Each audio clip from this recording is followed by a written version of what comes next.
Belgia, Flandra, octombrie 2023. Frigul pătrunzător de toamnă părea capabil să pătrundă chiar și în straturi rezistente atunci când o echipă de arheologi de la Universitatea din Genova se apropia de a 14-a zi a săpăturilor lor. Aceștia lucrau în cea de-a 6-a secțiune de șanț, o ramură laterală considerată anterior nepromițătoare. Solul era umed, transformându-se pe alocuri într-o mlaștină, iar piloții de lemn dărăpânați care serviseră odinioară drept fortificații păreau să se dizolve în pământ după decenii de neglajjență. Dar chiar de dimineață, ceva ieșit din comun a început să se întâmple.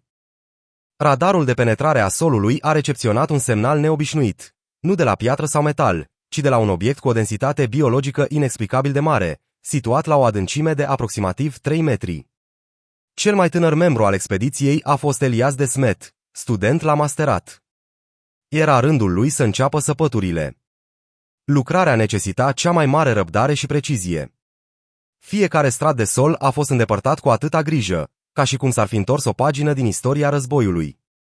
Fiecare lovitură de lopată se simțea ca un ecou liniștit al trecutului. Spre prânz, muchia ascuțită a lopății lui Elias a întâlnit ceva dens, dar maleabil, ceva ce nu putea descrie exact. A înlemnit, simțind un tremur în mâini, și a continuat să lucreze cu grijă. Ceva a ieșit din pământ care i-a făcut pe toți cei prezenți să înlemnească pe loc o mână de om. Și nu un schelet. Era o mână cu piele și țesut, palidă, dar remarcabil de bine conservată. Degetele erau ușor îndoite, ca și cum ar fi așteptat să fie ridicate. Echipa a izolat imediat zona. Elias și-a aprins lanterna frontală. Sub un alt strat de pământ a apărut un alt braț, apoi un piept și, în final, întreaga siluetă a unui bărbat îmbrăcat în uniforma unui soldat francez din primul război mondial. Și mai ciudat era uniforma. Era ruptă, șerapnelul era încrustat în material, dar nu era sânge. De asemenea, nu existau semne de descompunere. Era ca și cum timpul ar fi înghețat chiar în momentul morții sale. Printre membrii echipei se afla și un medic militar în retragere, Jan Lauwers. A luat o decizie extraordinară.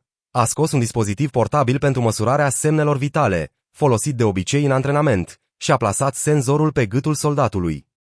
Elias își va aminti pentru totdeauna expresia de pe fața medicului când s-a uitat la afișajul dispozitivului.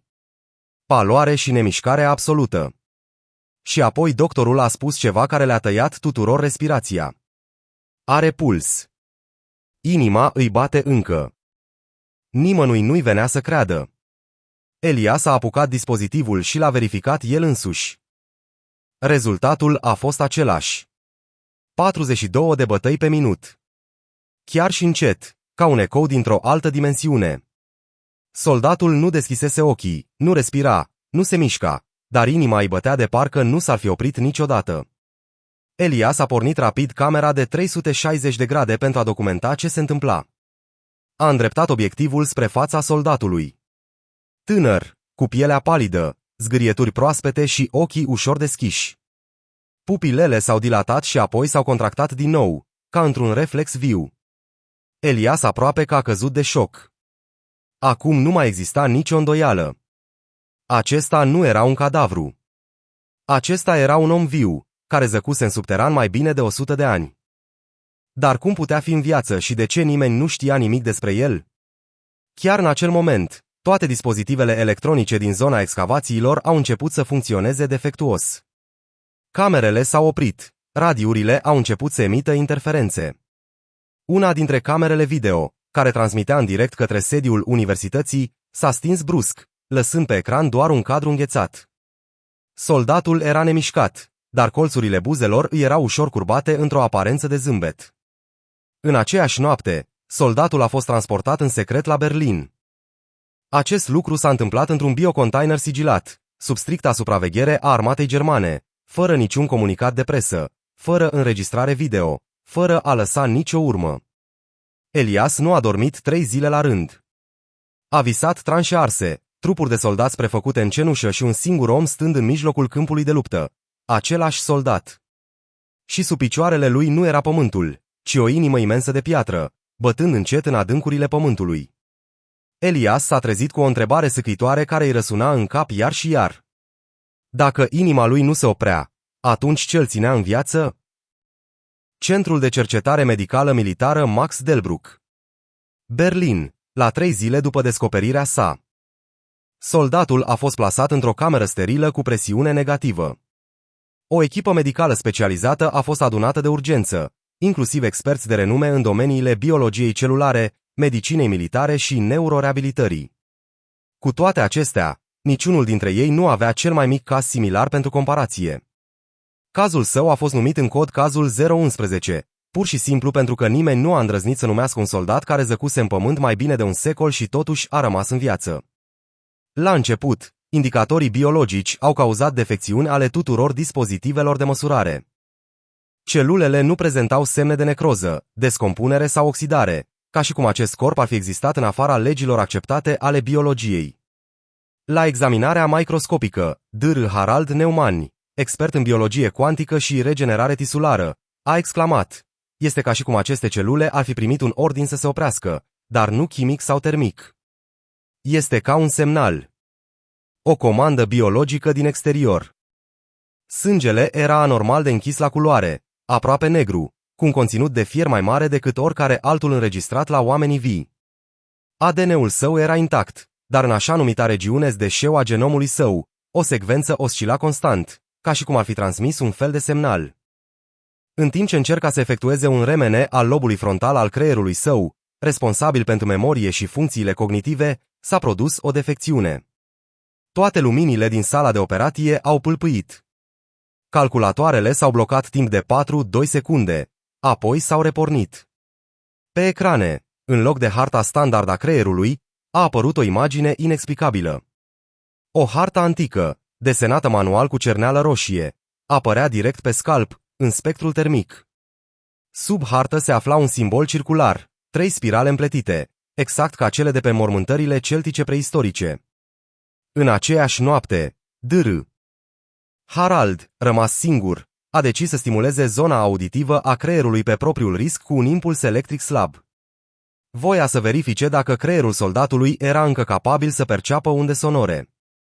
Dar când curentul a ajuns la 3,2 mA, ochii soldatului s-au deschis brusc. Nici o frică, nici o panică, doar o privire calmă și pătrunzătoare prin sticla sterilă direct în ochii doctorului. Fără să clipească, fără entare, și apoi o voce s-a auzit, nu prin gură, ci prin receptorul neurosunetelor. Nu ar fi trebuit să faci asta, Harald. Doctorul a fost îngrozit. Nu-și dăduse niciodată numele niciunuia dintre dispozitivele din secție, iar soldatul nu avea de unde să știe. Dar și mai uimitoare era vocea în sine. Era franceză veche, cu accentul picardic distinct al soldaților din nordul Franței în 1910. În dimineața următoare, nivelul de securitate al camerei a fost ridicat la maximum absolut. A fost convocat un consiliu de urgență format din oameni de știință și personal militar. În cadrul acestuia, un ofițer de informații speciale pe nume Anton Mayer a prezentat informații clasificate. Acest soldat nu este primul descoperit într-o stare de torpeală vie. În 1964, în munții Altai din URSS, a fost documentat un caz de descoperire a unui corp uman antic, fără semne de descompunere.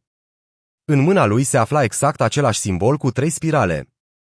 Acest bărbat emitea, de asemenea, o frecvență de 1,73 GHz, identică cu ritmul cardiac actual al soldatului. Toți cei din cameră s-au privit unii pe alții. Nimeni nu a vorbit timp de aproape un minut. Soldatul a fost mutat într-o altă cameră, adânc în subteranul institutului. Acolo, iluminatul a fost setat la un spectru de 3000 de kelvini, simulând lumina soarelui din Valea Somme în 1916. În timp ce era întins pe un pat metalic, senzorii au arătat o ușoară creștere a ritmului cardiac pentru prima dată de la excavare. Și apoi s-a întâmplat ceva ce Elias, singurul căruia i s-a permis să observe, nu avea să uite niciodată. Soldatul și-a întors încet capul în direcția lui și și-a mișcat în tăcere buzele, rostind un singur cuvânt: nu este un accident. În timp ce camera înregistra momentul, Elias a simțit o lacrimă curgându-i pe obraz. Nu de frică, ci de un sentiment de tristețe profundă care transcendea timpul. Era ca și cum acest om ar fi văzut totul și totuși ar fi rămas acolo. În noaptea aceea, Elias a scris primul rând într-un jurnal special pe care l-a numit Arhiva celor vii. Nu știu cine este sau de ce este în viață, dar știu un lucru. Inima lui nu bate doar pentru că trăiește, ci bate pentru ceva mult mai măreț. Și mi-e teamă, foarte teamă, că într-o zi se va opri. La 2 săptămâni după ce a fost transferat la cel mai de jos nivel subteran al Institutului Max Delbruck, soldatul era încă acolo, nu mânca, nu vorbea, nu dădea semne de schimbare, cu excepția unui fenomen ciudat. Pulsul său se accelera foarte ușor de fiecare dată când Elias intra în cameră, ca și cum ar fi existat o frecvență de rezonanță între ei pe care niciun instrument științific nu o putea detecta. În fiecare noapte, Elias avea vise încețoșate. Stătea pe un câmp din Flandra. Nici război, nici sânge, doar pământ gol. Și sub el, inima soldatului bătea ca o tobă străveche. Încet, monoton și înspăimântător. Într-o noapte, a decis să nebunească. Elias a furat date biologice, a falsificat amprente retiniene și a tipărit un ordin de transport fals. La ora 2:37 dimineața, îmbrăcat într-un costum de protecție, l-a scos pe soldat din institut, fără niciun protocol, fără a specifica o destinație. A fost ghidat doar de intuiție, să se întoarcă acolo unde a început totul, la tranșea numărul 6 din Flandra. Un vechi camion al armatei a străbătut ceața în zorii unei dimineți belgiene. Când a ajuns acolo, lui Elias nu-i venea să-și creadă ochilor. Tot ce alcătuise tabăra arheologică dispăruse acum. Nici o urmă. Deci cu doar 2 săptămâni în urmă, zeci de oameni lucrau acolo și utilaje fuseseră parcate acolo. Exista doar o adâncitură lungă în pământ, exact unde îl dezgropaseră pe soldat. Dar altceva era ciudat. Pământul de acolo nu fusese arat, iarba nu crescuse, mușchiul nu se răspândise, ca și cum natura însăși ar fi refuzat să invadeze acest loc. Elias l-a întins pe soldat în același loc, era o liniște deplină în jur. Vântul s-a potolit. Păsările au amuțit. A îngenunchiat, a atins pământul cu o mână tremurândă. Și chiar în acel moment pământul s-a cutremurat ușor, ca și cum ceva ar fi respirat adânc în el. Nu a fost o zguduitură, nu un cutremur, ci un ritm lent și clar care a coincis cu pulsul soldatului. Câteva minute mai târziu, s-a întâmplat ceva inexplicabil. Toată iarba pe o rază de 10 metri în jurul lui Elias s-a uscat sub ochii lui, s-a înnegrit și s-a transformat în cenușă. Pământul s-a întunecat, ca și cum ar fi fost carbonizat, fără fum, fără miros. Elias a sărit în sus, copăleșit de neliniște, și apoi a văzut. Soldatul și-a deschis ochii. Fără frică, fără un țipăt. Îl privea doar, ca în anii lui de studenție. Pentru prima dată, un sunet s-a auzit de pe buzele lui, o șoaptă abia auzită, care nu aparținea niciunei limbi cunoscute. Elias a pornit înregistrarea, a lansat programul de analiză a vorbirii. Rezultatul: o limbă necunoscută, similară ca structură cu protolimba, cu incluziuni de galică antică. Soldatul a repetat aceste sunete de 3 ori. Elias a notat totul, apoi a folosit programul pentru a restabili unda sonoră originală. Când înregistrarea a sunat din nou, pământul a tremurat mai puternic, mai ritmic. Elias a simțit-o nu numai sub picioarele sale, ci și în interiorul său, ca și cum o melodie străveche i s-ar fi trezit în sânge. Apoi se auzi o a doua voce, a unei femei, dar în spatele lui, deși nu putea vedea pe nimeni. O bătrână într-un pulover călduros, sprijinită într-un toiag. Fața îi era acoperită de cicatrici, ca și cum ar fi fost arsă de foc. Dar ochii îi trădau vârsta. Era ceva străvechi în ei, ceva înspăimântător și prea maestuos pentru a simți frică. S-a uitat la Elias și la soldat și a spus încet, în franceză: ați trezit inima pământului. Nu tuturor le este dat să audă asta, dar acest om a fost păzitorul lui. În timpul războiului, a fost îngropat ca parte a unui ritual. Pulsul lui a împiedicat deschiderea porților subterane. Elias trecură cu greu. Ce porți? Bătrâna nu răspunse imediat. S-a apropiat de soldat, și-a pus palma pe fruntea lui, a închis ochii și apoi a șoptit: bunicul meu a păzit acest loc timp de 60 de ani. Mi-a spus că a existat o bătălie în care ambele părți au dispărut într-o clipă. Niciun corp. Nu a mai rămas un singur păzitor al inimii. Pulsul său nu putea fi oprit, pentru că altfel poarta s-ar fi deschis și o parte din timp s-ar fi scurs. Bătrâna a plecat, iar Elias nu a putut scoate un cuvânt. Întorcându-se, a văzut că soldatul închisese din nou ochii, dar acum fața lui era liniștită. Senzorii pe care i-a adusese Elias au înregistrat. Pulsul era stabil, dar ușor crescut, 47 de bătăi pe minut. În timp ce se apleca să-l ridice pe soldat, un obiect a ieșit din pământ. O piatră ovală netedă, de mărimea unei palme, gravată cu un simbol triplu în spirală, identic cu cel care apăruse mai devreme în remeneul soldatului. Elias a ridicat piatra, simțind un curent care îi străbate corpul și, în același timp, o voce i-a răsunat în cap. Nu va mai dura mult până se va deschide poarta. Elias a căzut. Când și-a revenit, era dimineață. Soldatul zăcea în același loc, tăcut. Dar când Elias și-a verificat echipamentul, mâinile i-au tremurat de la conștientizare. Fiecare ceas, telefon, GPS, senzor, era cu exact 11 secunde în urma timpului real. Timpul a început să curgă diferit în jurul lor. La 3 zile după întoarcerea din Flandra, Elias nu dormise niciun clip. Exista într-o stare între somn și veche, sfâșiat între anxietate și obsesie, unde fiecare mică manifestare din jurul său indica un singur lucru: timpul nu mai curgea în linie dreaptă. Pe biroul său zăcea o piatră ciudată. Simbolul tripliei helixuri era încă clar vizibil. În ciuda radiațiilor gamma și a analizelor acceleratorului de particule, aceasta nu conținea componente organice sau izotop radioactiv și nu reacționa la nicio substanță chimică. Dar cel mai ciudat lucru, magnetometrele înregistrau că obiectul emitea unde instabile, fluctuând între 53,2 și 1,73 de Hz, exact aceeași frecvență ca inima soldatului. Elias a trimis un raport clasificat Organizației Internaționale pentru Studiul Anomaliilor Temporale, cu numele de cod Arcanum Temporis, despre care auzise doar la seminarii de fizică cuantică cu uși închise. Câteva zile mai târziu, un avion nemarcat a aterizat la Berlin. 3 persoane au coborât, fără nume, fără cetățenie. O femeie în gri mergea în față. Dr. El Kaori, cronotropolog, s-a prezentat ea. Întâlnirea a avut loc la cel mai de jos nivel al Institutului Max Delbruck, într-o cameră protejată de orice semnale sau câmpuri electromagnetice. Acolo, Dr. Kaori a spus ceva care a făcut pe toți să tacă. În ultimii 2000 de ani, am înregistrat 12 astfel de evenimente. În fiecare dintre aceste locuri, a existat o anomalie temporală, o scindare a realității sau o dispariție în masă. Și în fiecare caz, a apărut o persoană cu o frecvență vie și același simbol. A derulat un desen, o copie exactă a hărții care apăruse în creierul soldatului în timpul primei sale scanări RMN. Harta indica un sistem de vase temporale antice împrăștiate în Europa. Ceea ce fusese considerat mit, puncte pe care anticii le numeau inimile mamei pământ, unde timpul stă în loc, unde memoria este îngropată vie și unde poate este conținut ceea ce nu poate fi încă numit.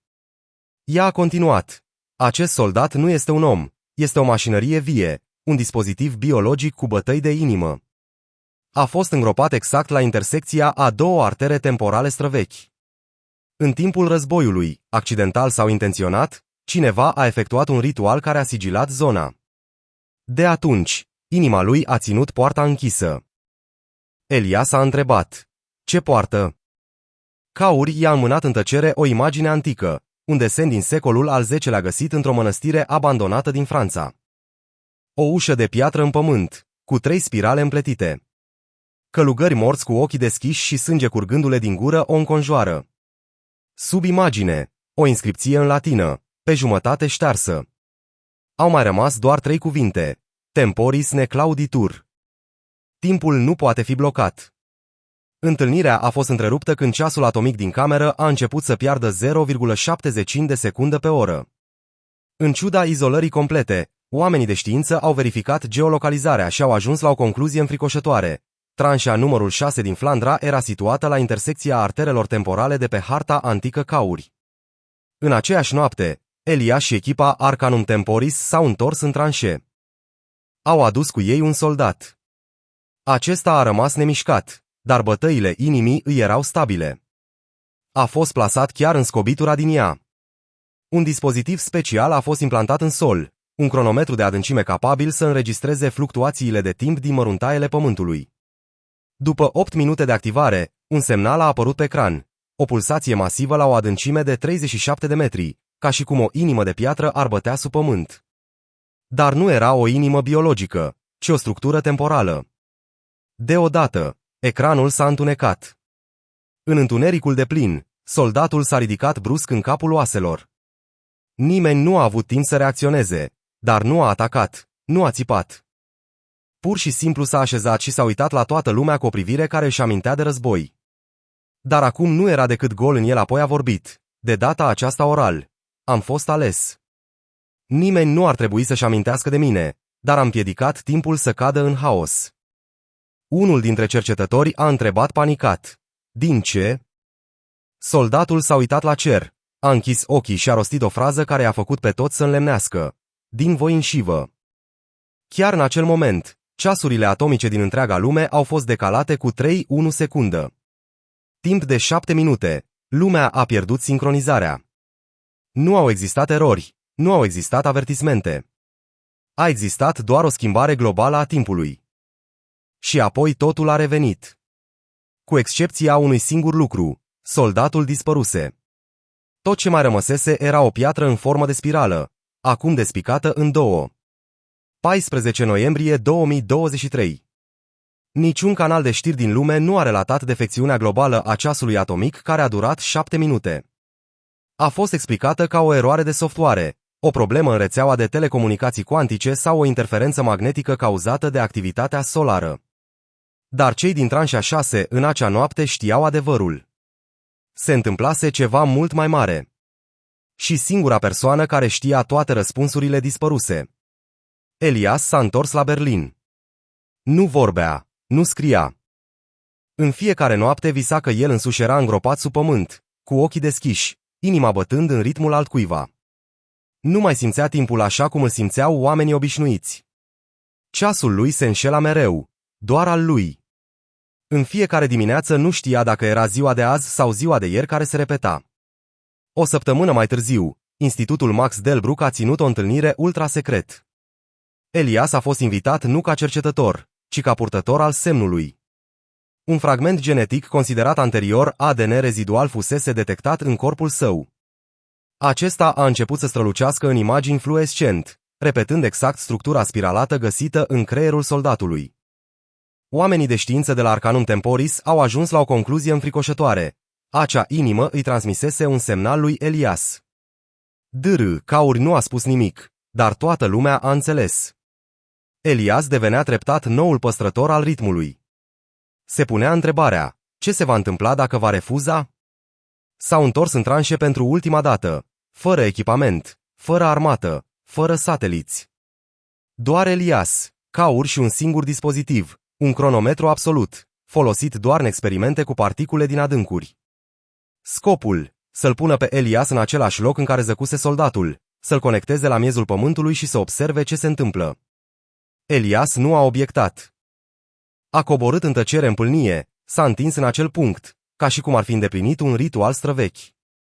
Când spatele lui a atins pământul, inima lui a început să bată mai repede, 60, 65, 72 de bătăi pe minut. Dintr-un om cu un ritm perfect stabil, s-a transformat într-unul a cărui inimă trăia acum după legi diferite. Și apoi a început să audă voci, nu cu urechile, nu cu cuvinte, ci un șuvoi de emoție brută, revărsându-se ca un potop. Frica celor prinși în timpul nesfârșit, suflete prinse în crăpăturile realității, care nu îmbătrâneau, nu mureau, dar nici nu trăiau. Toate se țineau împreună, ritmul unei inimii umane vii. Inima este mai mult decât un simplu organ, este o ancoră a timpului. Ea împiedică straturile timpului să se prăbușească, să se suprapună, să sfâșie realitatea. Și soldatul din 1916 o făcuse de bunăvoie. Nimeni nu-l alesese, se alesese pe sine. Acum era rândul lui Elias. Cauri a întrebat, cu vocea răgușită, dacă rămâi, va mai dura un ciclu. Poate 100 de ani, poate 1000. Dacă nu, nu știm ce se va întâmpla. Singura întrebare este, ești pregătit ca lumea să te uite? Elias nu a răspuns. S-a uitat la cerul cenușu, apoi la ea și, în liniște, cu un zâmbet obosit, dar ferm, a spus, dacă timpul are nevoie de o inimă pentru a supraviețui, să fie o inimă care încă iubește această lume. S-a întins, și-a pus mâna la piept și a închis ochii. Cauri nu a plâns. Ea doar i-a așezat simbolul de piatră al triplului helix pe piept. Acum strălucea slab, ca ultima suflare a unei stele îndepărtate. 3 ore mai târziu, fiecare ceas atomic din lume era din nou perfect sincronizat. Chiar și cele mai mici abateri dispăruseră, iar tranșeea 6 devenise o zonă interzisă. Iarba nu creștea, dar pământul nu era mort. Fiecare mecanism din acest loc își pierdea viteza, ca și cum însuși curgerea timpului ar fi devenit vâscoasă în fiecare particulă minusculă. Elias a dispărut din vedere, fără a lăsa nicio urmă. Niciun dispozitiv nu a putut detecta vreun semn al vieții sale. Totuși, oricine se apropia de această adâncitură anomală, prindea un puls abia auzit, contopindu-se cu foșnetul vântului, croindu-și drum prin vegetația ofilită. Această poveste nu a fost niciodată anunțată oficial, dar Caore a lăsat o mărturie detaliată în arhivele secrete ale Tearcanuntes. În declarația ei se spunea: inima nu este doar o sursă de viață. Uneori devine singura ancoră care împiedică lumea noastră să se scufunde în golul absolut. Și undeva acolo, în spațiul unde granița dintre memorie și realitate este la fel de subțire ca o respirație trecătoare, continuă să sune nu doar ritmul unui războinic sau al unui Elias, ci chiar sufletul pământului. Urmează mai multe lucruri interesante. Nu uitați să vizionați următorul videoclip sau să consultați lista de redare pentru și mai mult conținut util și distractiv. Vă mulțumesc pentru apreciere, comentarii și susținere. Ajută cu adevărat la dezvoltarea canalului.